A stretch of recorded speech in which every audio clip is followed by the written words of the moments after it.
I grew up in South Dakota on an open Indian reservation, and that merely meant that Indians and whites lived together as neighbors. So when I heard about these mission trips to Rosebud, I wondered, how will our youth group, traveling to Rosebud and the Church of Jesus, an Episcopal church, how will they be regarded by the Lakota people? But most importantly, I wondered, how will our youth treat the Lakota children? So to find out, I went with them last year for the first time. Now, I wasn't there the entire time, but here's what happened when I was there. Each night, after dinner, we, the youth and the adults, had discussions about this mission. The first night, we talked about the poverty the youth would see there. But the heart of the discussion was about the focus of this mission trip. And VBS, Vacation Bible School, was not simply to be a do-good, feel-good, churchy thing, and then go home. Instead, the focus, we realized, was to build relationships, real relationships with the Lakota children. And as a result of these nightly discussions, our kids came to the conclusion that building true relationships is dependent. It is dependent upon trust and respect. So our kids decided that they would sit with the children, eat lunch and snack with the children, play games with the children. They would be with the children. They would give their time to the children and not spend it goofing around with their own friends there at Rosebud. They would, in other words, respect the Lakota children. And granted, these were small changes in actions and attitudes, but they were changes, nevertheless. And on Monday, that first day, about 10 Lakota children attended VBS. And then the number of children gradually increased to about 20 by the end of the week. So it seemed to me that that small change made by our youth had indeed made a difference. And this year I went again. And that first day at Rosebud started with the usual feelings of apprehension. Would we get set up in time? How many children would come?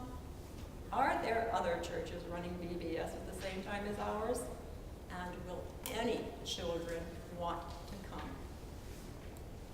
Well, just before lunchtime, Father Tom set out in the van to pick up the kids from the housing areas, and back at the parish hall, we waited, and we waited, and finally he phoned, and about 10 kids were riding back with him. Whew. We were starting with the same number of kids that we had last year. Then a couple of cars pulled up. Moms and dads were bringing their kids because the kids wanted to come. So almost 20 Lakota children came to share their day and their time with us. Then comes the next morning at Rosebud.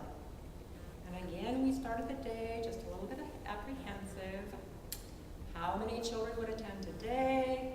Would we have more? Would we have less? And as it turned out, we had no need for concern because almost 30 children attended that day. And that evening, after dinner, during discussion time, really a debriefing, one of the questions Father Tom asked was this: what could be some of the reasons that we had the number of kids, the large number of kids this year versus last year? And our youth attributed it to this. It was because of the changes they had made last year, they felt. Because it turned out our kids were remembered by the Lakota children as friends, not just churchy do-gooders who leave. And these changes in attitudes and actions had built relationships, real relationships, our youth felt. And that concept of relationship stuck in my mind and reminded me of a book written by Albert Whitehat Sr., and it's titled Life's Journey, Zuya Oral Teaching from Rosebud. Mr. Whitehat is not only a Rosebud linguist, but he's also a tribal and spiritual leader who talked about Lakota philosophy and spirituality. He talked about how the Rosebud in the 1950s was pretty much equally divided between the Episcopalians and the Catholics, and how their missionaries used the Lakota language as a method of assimilation into the fold. Lakota words, vocabulary, and Lakota sentence structures were used, but the meanings of the words had been redefined to meet the needs of the two churches. And now, their words had different meanings from their traditional usage. And Mr. Whitehat went on to talk about how, if the Lakota attempted their rituals, their traditions, the pipe ceremony, the healing ceremonies, vision quests, or even the sweat lodge, they were punished when they were caught because it was illegal. And some of the Lakota who were caught were put in the South Dakota Insane Asylum. I think this treatment goes a long way to explain why many of us Lakota, when I was growing up, were ashamed to be Indian. And it wasn't until 1978, only 35 years ago, that the American Indian Religious Freedom Act was passed. And it was only then, in 1978, that the Lakota were allowed to legally discover and rediscover their traditions and rituals. And I wonder, how do they do that? How do they recover their tradition and feel proud to be Indian and yet remain Christian? How is it that they can live segregated on reservations on their own native soil and then rediscover the tradition of their people and yet continue to trust the religion of their oppressors? How do they square Lakota philosophy with Christianity? And can they? And what is Lakota philosophy? According to Mr. Whitehat, Lakota philosophy is always about how all creation is related. It's about the relationship of the people with creation, the relationship of the people with other people, with each other. It's all about relationship. And then this next point really caught my heart.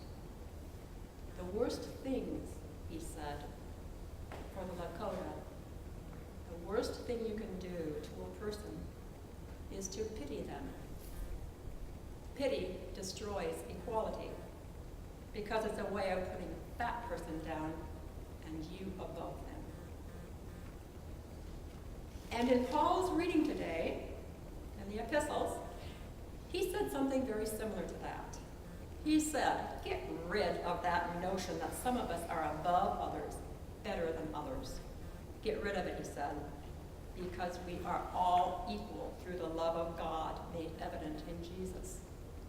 And Paul went on to say that this freedom from pride, from self-righteousness, this freedom is given to all of us. And that's the good news, isn't it? That all of us are equally loved children of God, and we don't have to deserve it. Paul said it is a gift from God through Jesus Christ for all of us who seek it. All of us who seek it. Last year, our youth sought ways to make changes in order to reach out to the Lakota children and to build relationships with them, to treat them as equals. Our kids made changes in their attitudes and actions. They were small changes, but they were changes nevertheless. And I don't think they did the what would Jesus do thing. I think they did that. What did Jesus do? And then they followed through. They built relationships and reached out to the Lakota children as equals, not less than, and definitely not as objects of pity. They were small changes. But isn't it a blessing how life can turn on the small changes, on the small things? Amen.